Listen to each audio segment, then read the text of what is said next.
Thank you, everybody, and welcome to our event today, Diversity, Equity, Inclusion and Justice, and Ethics in International Schools, Words into Actions. This event aims to provide an overview of key themes within this topic, and we cannot cover everything in this topic. It's a massive topic. We want to just give you a small taster. We do not claim that this 1 hour session is going to kind of provide you with all the information and answers that you need, but we hope to give you kind of a taster and provide some insights then in what is needed to address DEIJ and ethics in your school. We will provide some insights and practical recommendations from leading experts in this area. Whether you are a DEIJ coordinator in your school or an educator who's looking for greater awareness and understanding, I want to welcome you and thank you so much for joining us today. So educators are truly remarkable because we never stop growing, stop learning, evolving. Our strength really does lie in our openness to new ideas and our willingness to learn from each other. We hope that this then continues your DEI journey or may even kind of spark a transformative journey for you and your school. So I'd like to start then today and welcome our very first speaker, Dr. Nigel Winnard. Nigel, if you could then share your screen if possible, and it'd be great as well if you could just kind of give us a little bit of an introduction to who you are and then get going. Yeah, will do. Hey everyone, my name's Nigel Winnard, and I'm looking at this from the perspective of a school director. So I've been a head of school now for 19 years. I've been a head of school in South America and Brazil most recently. I was 12 years founding head of school in Sudan, first IB World School in Sudan. And then the 7 years, as I've just mentioned, in Rio de Janeiro, which you haven't visited, you must visit. It's seriously the most beautiful city in the world. You must go. And they're no longer paying me to say that. So it is definitely true. So what I want to do is I'm going to step back a little bit and look at this whole mission vision thing. Yeah, you've all got one. Don't pretend you haven't. Your school, you all have them. You all have them. Some of you will know them. There's not going to be a poll on that. Don't panic. But most of you, in my experience, will feel that there's a disconnect between the words on the page and the lived realities in your school. So I'm going to be kind of looking at that and looking at that gap as a real problem for the work of DEI and inclusion and belonging. So let's take a look at that. Firstly, lots of gray hair.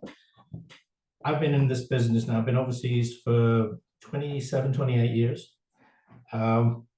We're entering now the 2nd century of international schools.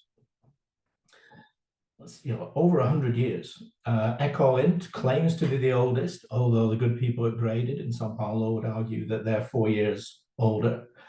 So École Int is 100 years old. Yokohama International School, 100 years old.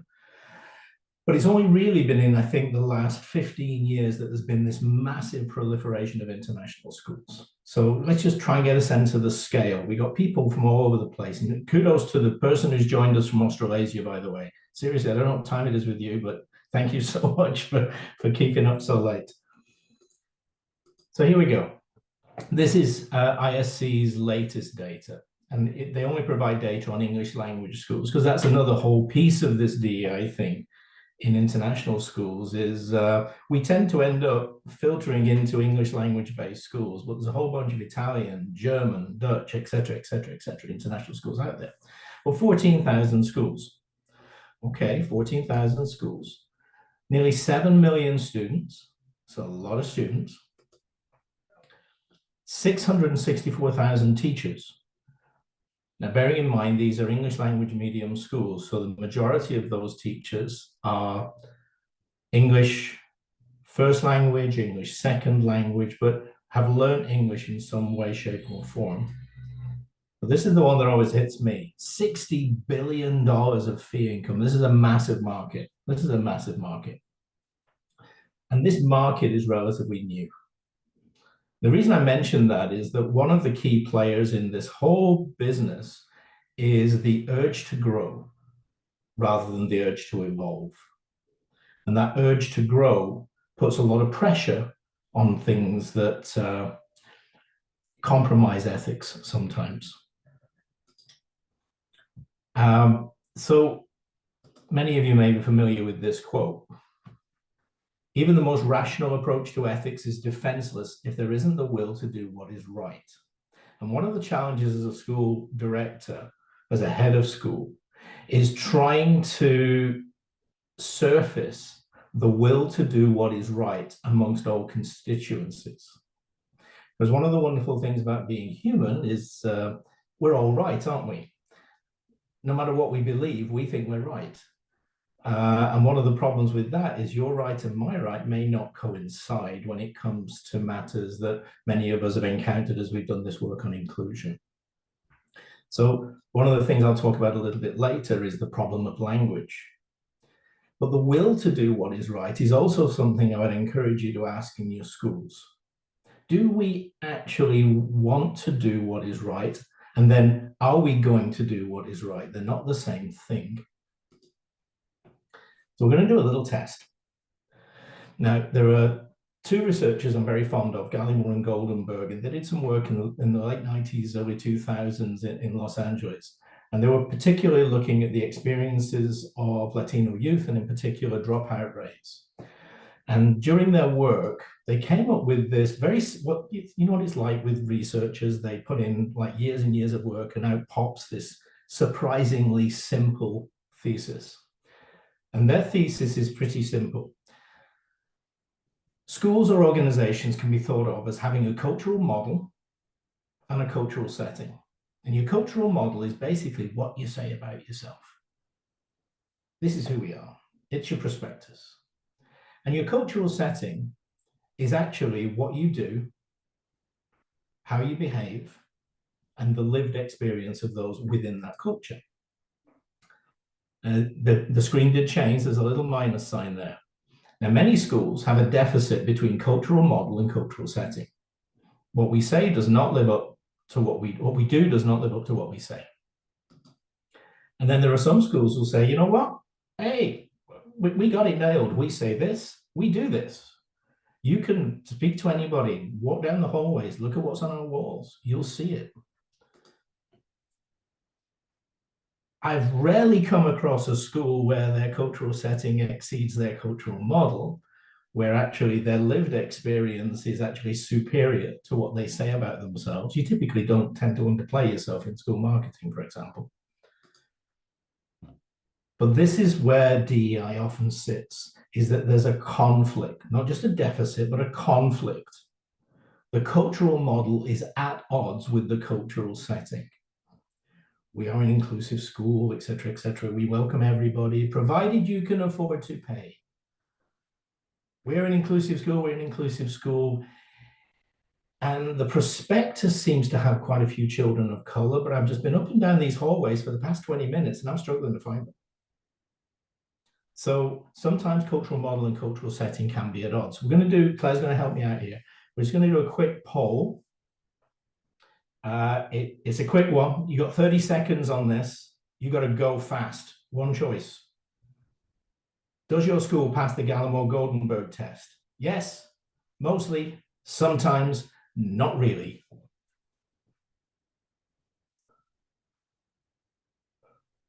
Wow, you guys are fast.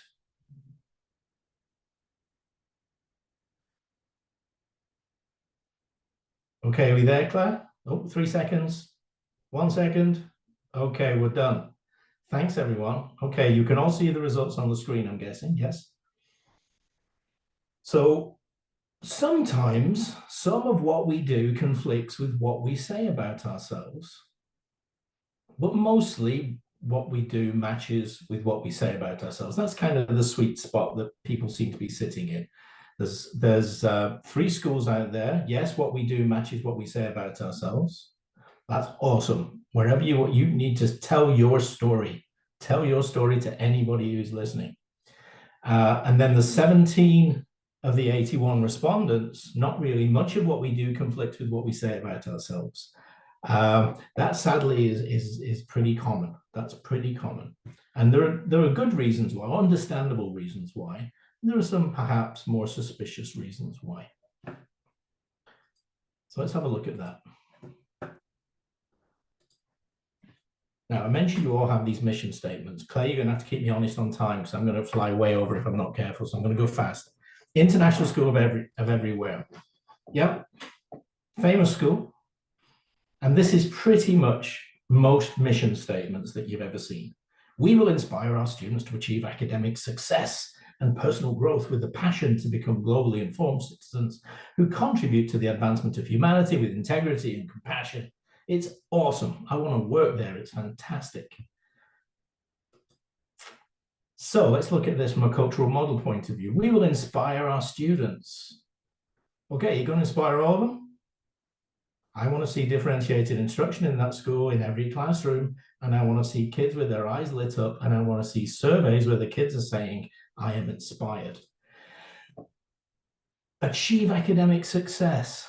Does that mean you got multiple pathways? What about the kids who are struggling to achieve the IB diploma, A levels, whatever it is that's your exit qualification? Are there other routes that have equal value?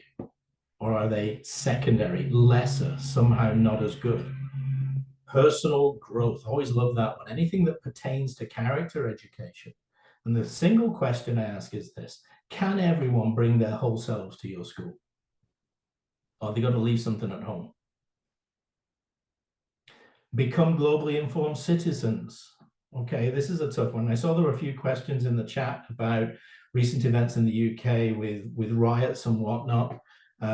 For those of you who've been keeping up with that, I don't personally regard those as race riots. I regard them as fascist riots, but that's just me. I think the people of multiple races are appalled by what's been going on there, and we should always label things appropriately. Are tough conversations the norm? Many of you will have been wrangling with how to talk about the Gaza situation. How do you do that? How do you have tough conversations? Are they the norm? Will your community permit them? Contribute to the advancement of humanity. What are the alums from your school really doing in the world? Are they living all these things or not? And then finally, integrity and compassion. I'm going to tease this one on personal growth out a little more. Are these modeled in community behaviors? Because if you don't have integrity and compassion, and you could also throw empathy in there, I think, very powerfully. If you don't have those, how are you going to grow the necessary changes in attitudes to help those people who currently are unaware or resist or are just confused by inclusion to shift their positions? So how does your school measure up? You just gave it a rating, but more importantly, how will your school measure up? There's not a school out there, perhaps with the 2 or 3 right at the top there where you answered yes on the poll, there's not a school out there where your mission truly captures where you need to be if you are going to truly honor every single person in that community and make sure that they all feel included, valued, heard, and seen. So why is there this model, setting, disconnect? Claire, do you see what I'm doing here? I'm going quicker. Firstly, the problem of assumptions. I love the assumption in nearly every mission statement I've ever seen of all. You know, you don't see a mission statement that says most of our students will be academically successful. Some of them will be happy. There'll be a few who succeed in everything. Most of them will get by. You don't tend to see that. The assumption is all. There are also assumptions that everybody wants to do good, that everybody believes in your values, and that everybody signed on when they enrolled their kids because they believed in the educational principles that you offer. Okay, spoiler alert, not the case. There's 1,000,001 reasons for another webinar on that one. The problem of agility. Schools are like oil tankers. School communities are like oil tankers. They take forever to turn around, to shift, particularly when it comes to issues of values. And that lack of agility means that DEI work can not only be extremely difficult, but it can actually be dangerous and harmful to the most vulnerable people. And then thirdly, the problem of language. and this is something I'm hijacking from the work of Dr. Derek Gay. If you do not have clear shared definitions of fundamental words, you will be running around with triggers everywhere. Remember what we said about all those students, what was it, 14,000 schools, 664,000 teachers, all coming from different cultures, different languages, different backgrounds.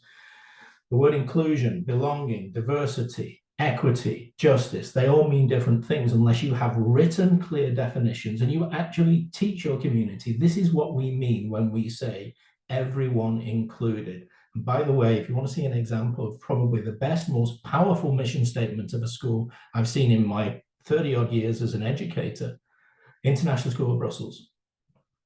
Everyone included, challenged, successful. And when Kevin Bartlett developed that 20 years ago or so, he stopped the board from signing it off and said, whoa, I'm paraphrasing him a little. Are you sure you want to say that? Because it says everyone. And some years later, they graduated their first Down student. They created pathways for students of all abilities because they understood the power of language.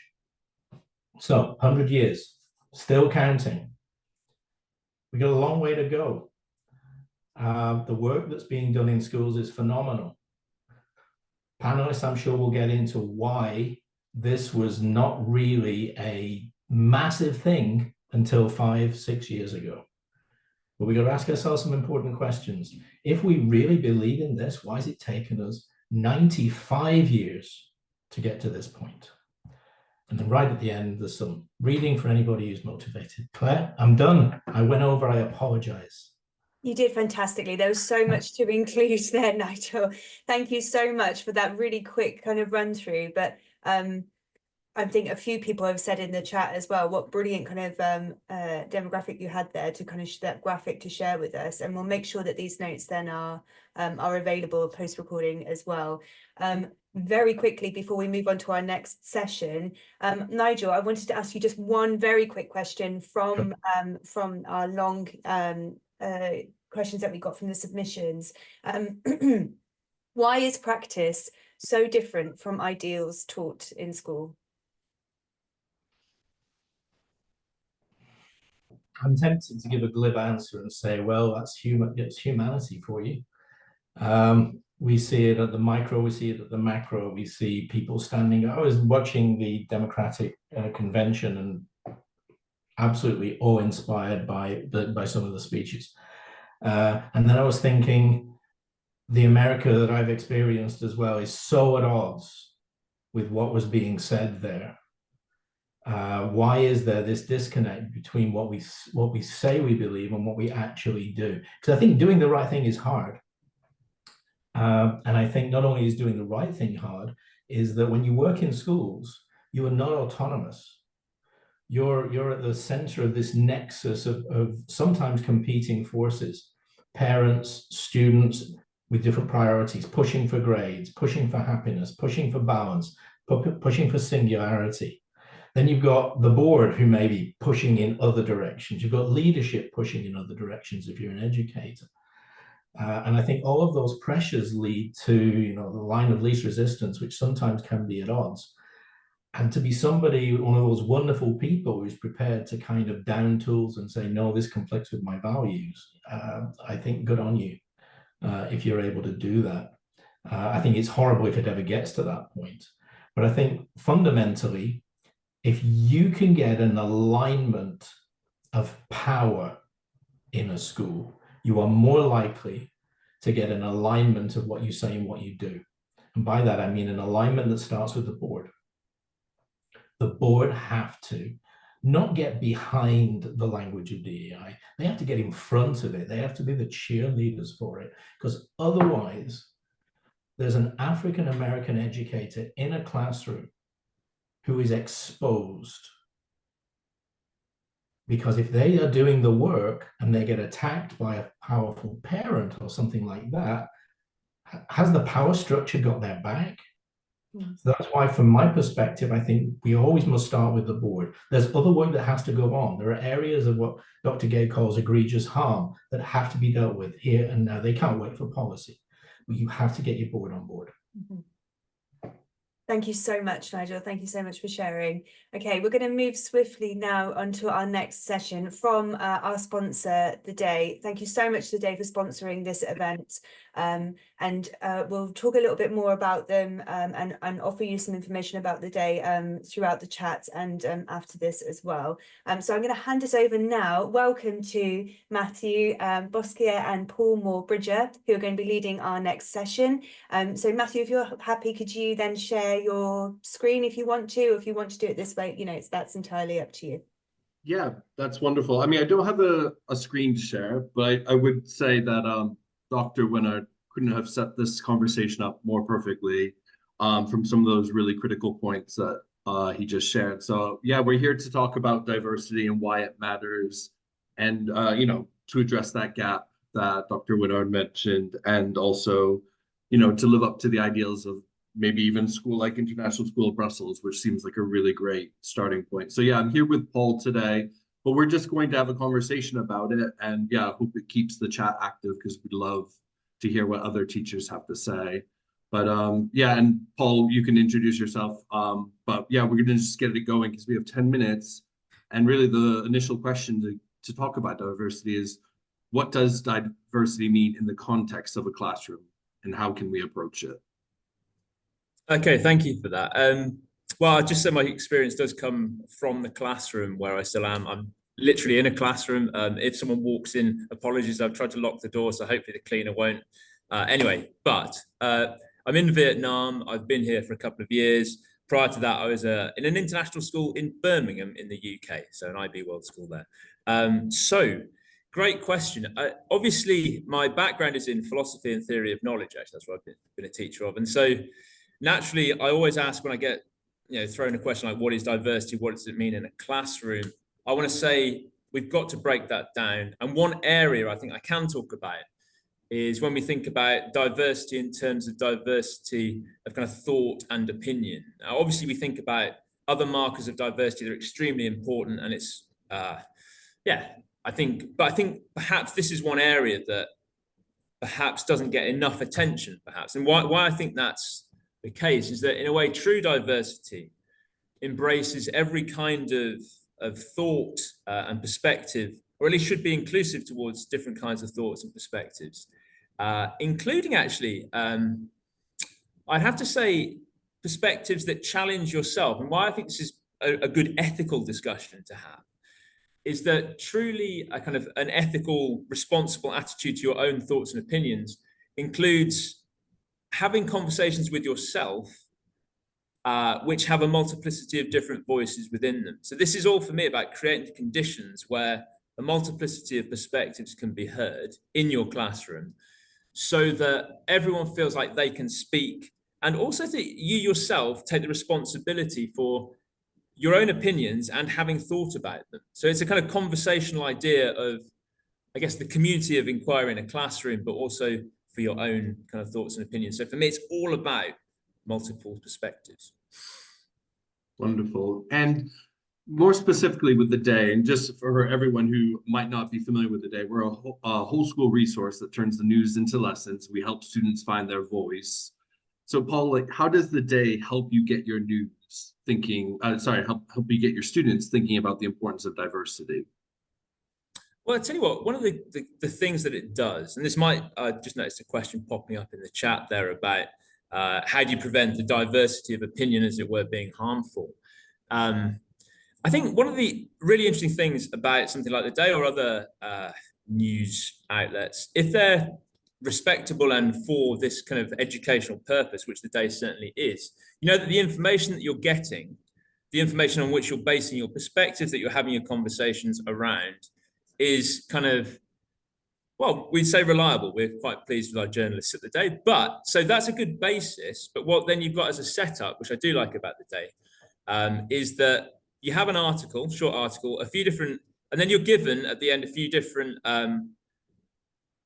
perspectives that you might wish to kind of side with. So you've got a kind of the yes argument, the no argument, and the bit I really like, which is the or. There's always the kind of, hey, well, maybe it's not a simple yes or no. There's kind of shades of gray here.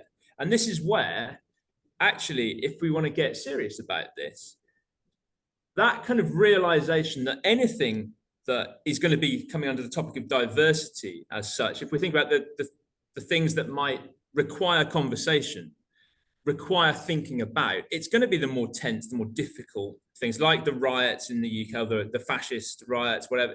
These kinds of topics, they're naturally going to be difficult to talk about. So creating the kinds of conventions, and I think this is something which we need to come back to more, and if we had a longer space, we could perhaps expand our thoughts here. But it really matters that we get the habit of kind of good, democratic, calm deliberation, and the day's setup helps for that. Yeah, and that's wonderful. And I think also it's this idea of how, going back to Dr. Winnard, how do we kind of match this idea of cultural model versus cultural setting? How do we raise that cultural capital? And everyone's mentioning, the events in the UK, the riots, the fascist riots, and how do we address media literacy? So we're training young people to discern between fact and misinformation. I think we're all on the same page when we know how critical that is in today's learning environment. With that said, we are offering anyone who's more interested in the day, we'd love to talk to you. We're in many schools across the world, and what we're offering today are attendees of today's event an exclusive 10% of the days, 10% off the day's membership. You can find out more about that. I think Claire is going to put a little link in the chat right now. You can sample our free lesson resources and request a quote with a 10% discount before our rise on September 1st. So if you want to click into that, I'll put this information as well here, but you'll be speaking to one of us, and we'd love to talk to you about how the day can help your students find their voice. Thank you so much, everyone. Thank you both. It's great to learn a little bit more about how you're really trying to support educators and create that consistency for educators in school. It's no good if we've got one person kind of saying one thing and one person saying another. If you've got really well resourced materials from a provider like the Day, then you can ensure then that you're all kind of coming from the same starting point, and talking into this idea about how we reflect our mission statements. It's so important that we have this, trying to have this consistent and aligned approach. So thank you so much to you both. We're going to jump right now into our third session, and we're incredibly fortunate to be joined by such a brilliant lineup of experts who are really leading DEIJ initiatives in international schools. And so I want to start by thanking you all for joining us, but also asking then for a very quick kind of line of introductions. So if you could just kind of tell us a little bit about who you are, and then we're going to jump into the questions as quickly as we can to make sure that we have enough time to talk through as many questions as possible. So Abena, could we start with you, please? Hi everyone, and thank you for joining us today. My name is Abena. I'm currently joining you from Doha in Qatar, and I am the grade level leader for grade 12, as well as the CAS coordinator, and I teach psychology and TOK, as well as being part of our DEIJ working group. So welcome. Thank you. And Juan? I'm Juan, I'm from Houston. I am an inclusion consultant and equity consultant. Yeah, welcome. Thank you. And Ryan? Hi, everyone. Thanks for joining us. Ryan Persaud. I'm the head of school at VERSO International School in Bangkok, Thailand. Thank you. And Joel? Hello, everybody. Thank you for joining us today. Joel Llaban here, Director of DEIJ at the International School Services. Thank you. Great, thank you very much. Okay, we're going to start with a very quick poll to get your thoughts then on DEIJ within your school. We want to ask, does your school have a working written DEIJ statement policy that's in place or of any kind? So if you could just put your thoughts in here very quickly. Yes, but it needs work. I don't actually know if I have one. No, we don't have anything. Okay, I'll give you maybe 10 more seconds.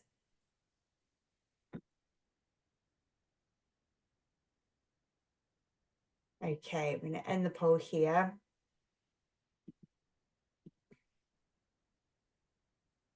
Right, and then we can see the results. So we're working with 21% of people who say that, yes, they have a policy that's in place that's helping them to improve and deliver DEIJ initiatives. 38% of people are saying we have a policy in place, but it needs work. 11%, so there are 10 people here saying they're not sure whether they have anything in place in their school, and 28 saying that no, they don't have any policy in place. I think this is really interesting, and this is a question that was suggested by Abena to really kind of address that we're all kind of moving from different starting points here, but hopefully this session will really help either progress what's happening in DEIJ initiatives in your school, or maybe even just be that starting point for you. Okay, right then, I'm just going to finish this one here, and there we go. All right, so I want to jump straight into our first question, and this is for Juan. So Juan, I wanted to ask you, can you start today by kind of giving us some context? We want to look at the history of DEIJ in international schools to understand why this conversation is happening more broadly now. I think that when you look at DEIJ, it's been existing in international schools. If you look at the foundation of a lot of international schools, it's kind of based on Western culture and Western curriculum. So we know that. And then you also look at the follow-on to that was the hiring of white teachers only, Western English speaking teachers. And so you had that whole aspect of specifically a demographic that was hired. And so we know those bias practices has happened for hundreds of years within international schools, right? And like any great movement, you also have that's born out of crisis. You look at DEIJ and you look at George Floyd, you look at the Black Lives Matters, all those things brought this inequity that exists in international schools to the forefront. Now, that's not saying that it hasn't been. I think that when you look at local hire staff, for example, or host country staff, they've been fighting for recognition since they've been part of the international school arena in terms of that equity aspect of it, whether it's economic, social, or professional development. So we have that. But post Black Lives Matter and the crisis that happened about 5-6 years, this elevated the quest, I guess, for equity. Then we also look at the change within schools, right? Schools are more diverse. You also have host country schools now that has come to the forefront. And so we ask ourselves, how do these students and kids, how do they engage into a global, kind of like the global world around them, the international student as such, right? Moving away from the global student, but looking at the international student, and how do they engage with the world around them in terms of that. And so when you even look at students who are from a host country, and let's be honest, how many of us have heard international students in a mall, and you can specifically see them or hear them because they have a specific accent. And that's because that accent is developed through the teachers and the environment that they're in within the school. Right. And so we ask those questions in terms of how are they able to navigate the world around them without actually engaging in diverse teacher population, diverse perspectives. Those are the important things. And especially, for example, in Asia, my experience at times was that the students there sometimes would affiliate with white students, but when they went to the US, they would really experience the bias and discrimination because you're not white in the US. And so really trying to understand how to navigate that when they only had white teachers, right? So those are the things that we look at in terms of how do we prepare our students for a global future and an unknown future. Yeah, thank you, Juan. This is a question then, just for all of our panelists. What are the benefits of expanding? Can I add to that? Of course. Thank you. Juan, thank you for your answer. Wonderful, great, excellent points. And I think when we're talking about history of DEIJ work, it has to start with actually thinking about the history of international schools as well. Because we have to remember that they were predicated on westernized, dominant culture, patriarchal thought, and not just thought, systems, curriculum, policy. And so when we look at where international schools are today, if we're going to do this type of work, we have to consider the history of how these things were developed. This machine, as Dr. Nigel talked about, right? This multi-billion-dollar machine. And so when you're talking about disrupting through DEIJ work, we have to understand that it takes time, and there's a lot of systems and structures that we've got to look at dismantling and disrupting if we're going to do this work. Yeah, a really important point. Thank you, Ryan. Yeah, and thank you for adding that. So I think leading into that next question, what are the benefits of expanding DEIJ practices in international schools? You know, we're talking about this, but you know, what will the benefits be to make that explicit? This is open, so if anybody wants to kind of put their hand up and keep us moving. Sure, I'm just going to say something very brief on it. I think that Dr. Winnard has actually set the scene for us already by sharing that international mission statement that I'm sure when we all looked at it, we were like, yep, that's pretty much my schools.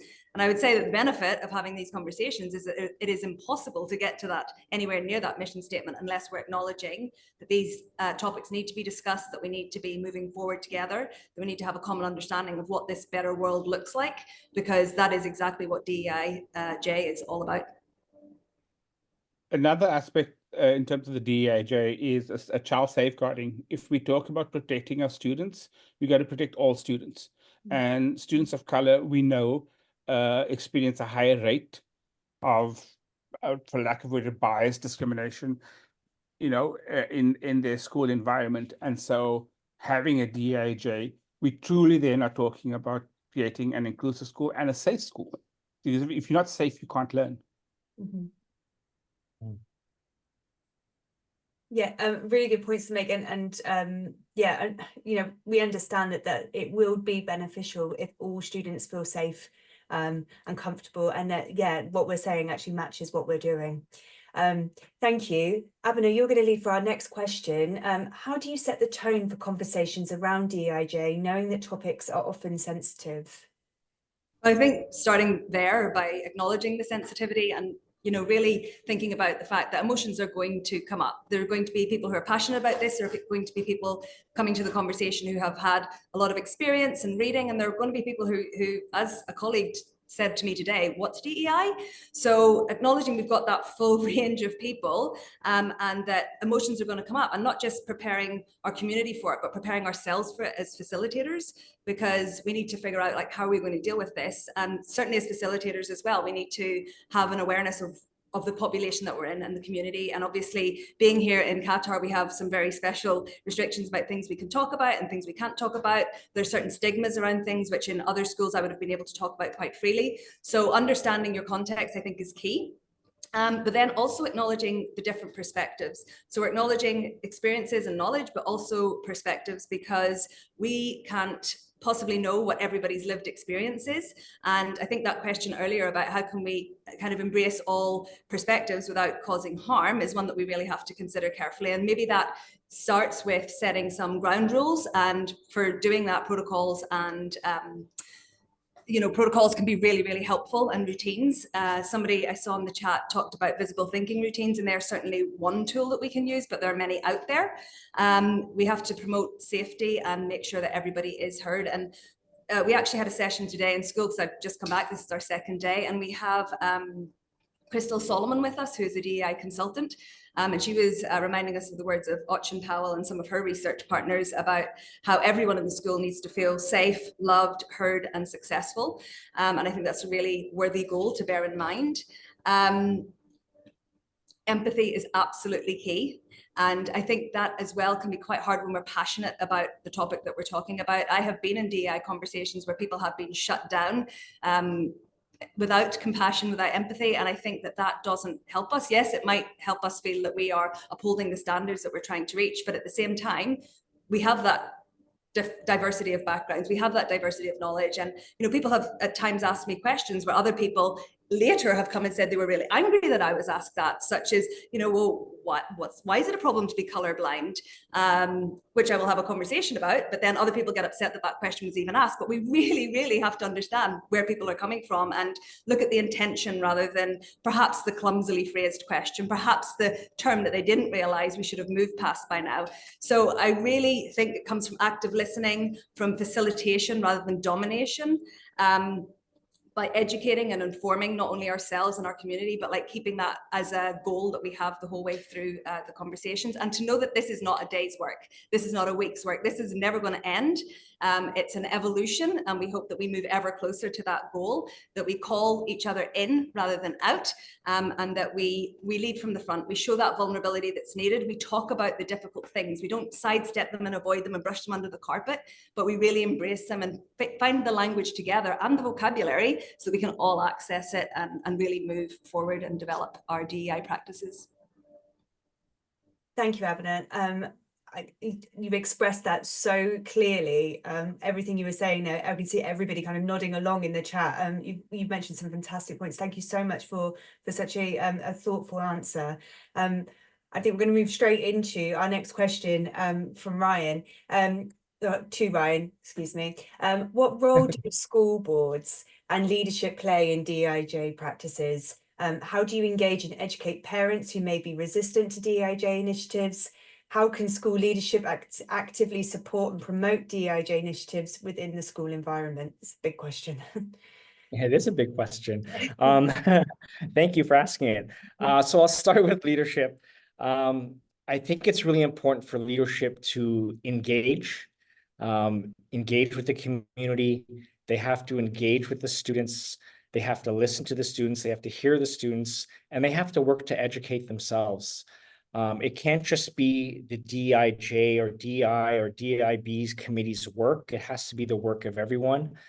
Dr. Nigel talked about getting your board on board, and this is really, really important. I think that goes hand in hand with your leadership team.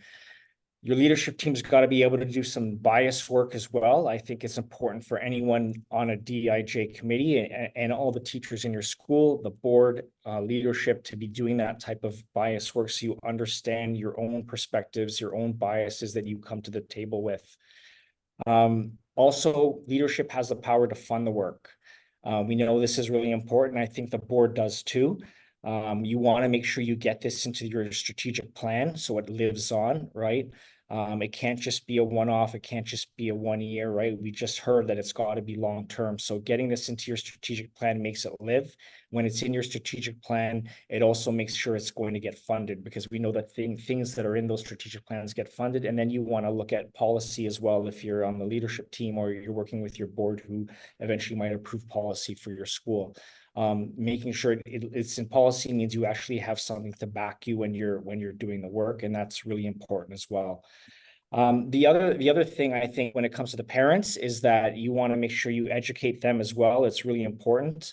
They're coming to the table with their own biases and their own perspectives, and those might be very different from the students in the school or their own children for that matter. I've seen really powerful situations where you get students up in front of parents or teachers or leadership or board members to express how they're feeling and what's happening to them in the school. And really that, I think, trying to hit parents in the heart and really understand the students' perspective and what they're facing and why they want this work done, how they need the help, why is it better for them and the entire school environment. Bring parents into workshops, have those conversations, be ready to teach the parents just the same way that we're ready to learn as leaders as well. Yeah, thank you so much, Ryan. There was a big question, there's lots to cover in there. Thank you so much for your thoughts. Joel, your next question. At times we noticed a siloed purpose and action on DEIJB in schools. What are the strategies and benefits of expanding DEIJB practices across different areas of focus at schools? Yeah, thank you, Claire. And I'm really so appreciative of the feedback and the comments from everybody in the panel, because it really informed a lot of our thinking. What's powerful as well is that after a number of years now, the international school has persisted in our conversation on equity and inclusion, because I think we know that from the heart, it is the work of child protection, is the work of well-being, it's a work of making sure that our students all belong and are included. And I think one thing that I also would like to add, in addition to the many excellent point of view that were shared today, is really around the idea that this is school transformation work, and that it needs to live in the many different areas of schooling, because inequity and injustice and exclusion and the lack of diversity surface in many different areas of schooling. And so it is for us, when we think about how we can operationalize that as a school, is that to really look into what are we noticing? We go back into the different areas of our community and to really notice what they are. And then you raise that consciousness and you raise that awareness. And when we notice and we raise that awareness, we begin to build competencies, and not only competencies for change making, but also competencies to talk about equity. It lives in equity literacy, competencies around racial literacy, around gender and sexuality literacy, among many others that involves this transformation. And then from that collaborative inquiry, I see that one as in relation to what has been talked about earlier today, that alignment of purpose and practice. And I know that we would like to codify that one. It's part of the policies, but I think what's also powerful is that how can the policies and beliefs live in the practices of the day-to-day experience of our children and the adults in our community? And I think that is one thing that we need to be mindful about. And then before we go into that initial stage of transformation, I think it's important for us to be able to think about what are the metrics, how do we measure belonging, how do we measure equity, how do we measure inclusion, and really being able to be mindful about, if we are defining those outcomes, we need to measure also how those outcomes can look like in our community, so that it becomes a continuous, it doesn't become a siloed work in one area of school, or a siloed work that only happens in 1 year, but really it is we're only starting. Like, it has to be a continuous transformation within schools. And so to me, I'm gonna go back to and tap into what Ryan had mentioned around the power of leadership, and really that agency and autonomy of leaders to do the work, is that to think about their team. What time have they allocated? What agency have they developed or empowered their communities to do that? The money. And not only money, but also cultural wealth of the community, as well as how are they leading the engagement and the energy of the community to really lean into the work of equity and inclusion, that is not a side committee, but really the committee is in the heart of school transformation. Thank you. Thank you so much. We have one more question, which is kind of a question for you all to pick apart slightly. Can you explain how you're having the conversation about DEIJ in your international school, and what are some of the practical ideas that you have implemented?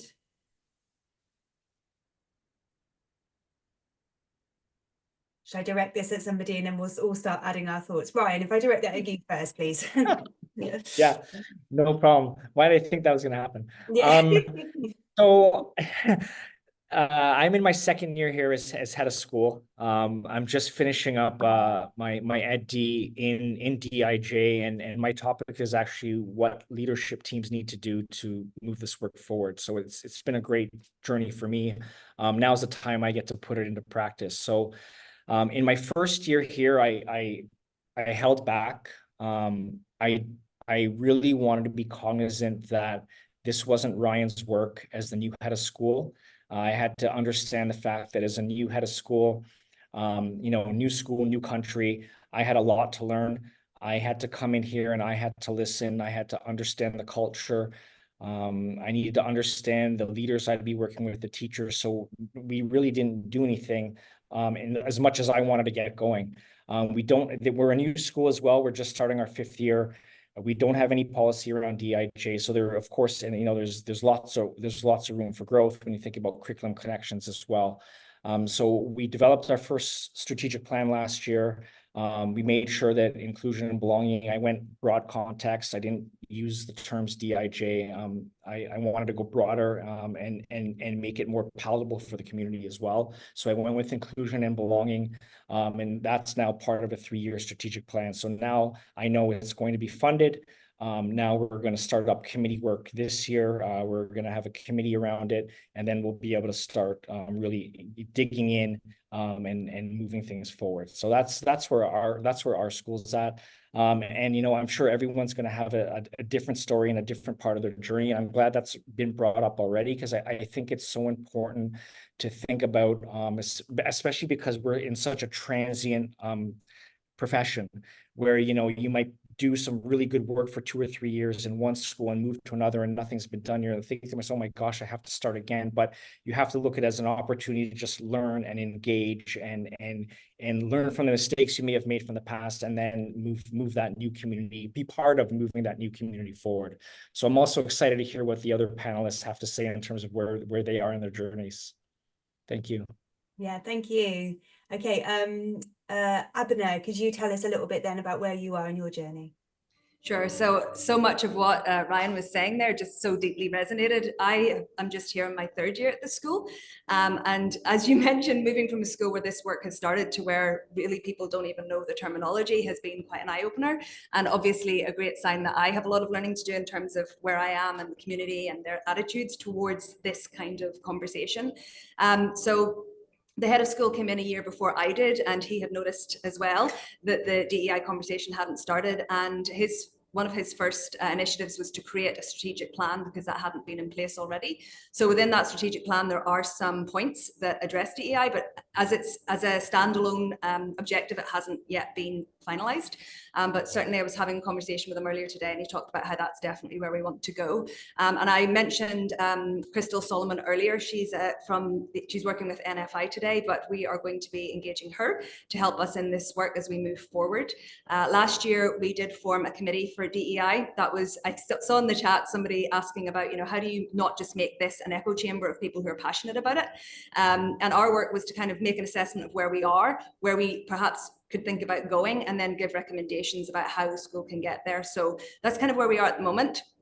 I'm optimistic that we are going to be able to move forward, and I'm also really open to the learning, because of our context, I think that if we can do it here and we can demonstrate that you can have those conversations and that those topics can be dealt with, then it's a great template for others to learn from as well. So I'm excited about the work.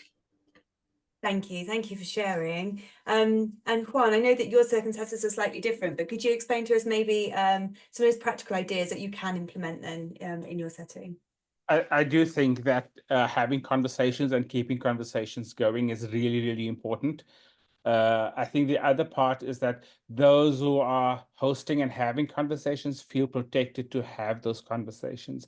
I think creating that safe space in which those conversations can happen is really, really important from a school, community, school leadership, middle management. All that needs to create that environment in terms of that, because we also do realize that sometimes the resistance to engage is the fear of, right? And so ensuring that there's a safe environment in which we can host these conversations and listen to the students.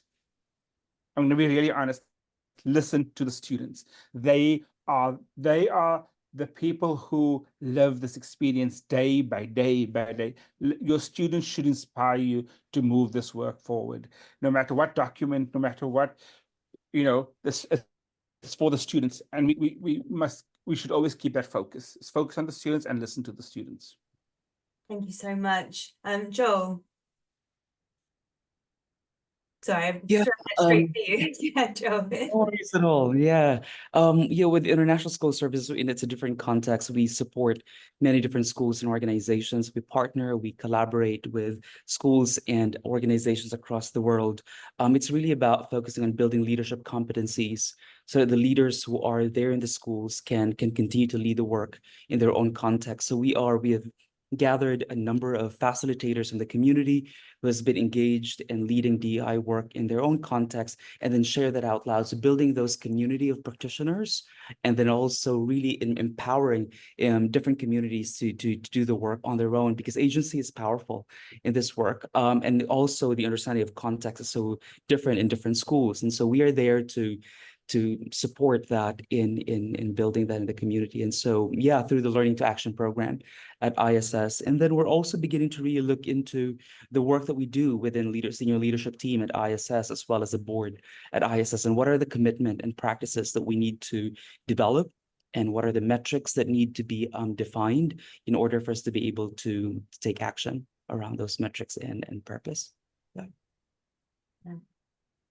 Thank you. Has anybody got any like kind of final reflections or anything else that they wanted to say that they didn't get an opportunity to say earlier?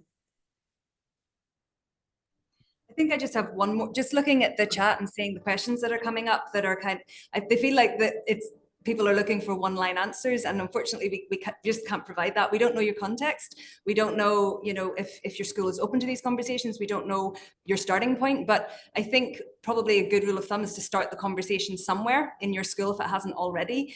Connect with others. All of us, I think, are on LinkedIn, and there are plenty of organizations and initiatives out there that you can inform yourself with, that you can bounce ideas off as well, and try and find those allies in your school so that you don't have to do this alone, because it can be hard emotional labor. So look after yourself so that you can bring this element of well-being into your school. Great, thank you so much. And thank you everybody who has joined us today. I want you to just take a moment and think about that initial kind of reflection that you made, and that starter about what you want to get from today's session. Have you met that objective? Have we kind of started some of those conversations for you? And if not, have a look at this when it comes out on the ISN platform, because there's going to be a whole host of resources posted on there that we can kind of direct you to, that have that our experts have kind of cited in their work today. So thank you everybody for joining us. It's been such a valuable conversation to have, and it really will kind of inspire some beginnings of new conversations in schools. So I really, really appreciate you giving up your time to be here today.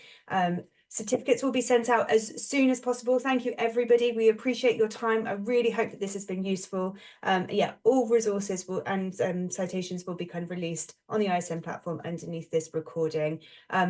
And finally, remember then that you can sign up for ISN free for your account, and you can access this as well as other articles. And you can also then nominate yourself to be part of an event like this in the future and share your expertise and other things that we have going on at ISN. Thank you, everybody. I hope we continue then to learn and kind of share from each other. Thanks. Have a good day. Thanks, everybody. Thank you, Claire, for facilitating at ISN. Thank you. Thank you. Thanks, everybody. Thank you, everyone. Bye-bye. Yeah, thank you, the day, for sponsoring as well. Thank you. Thank you.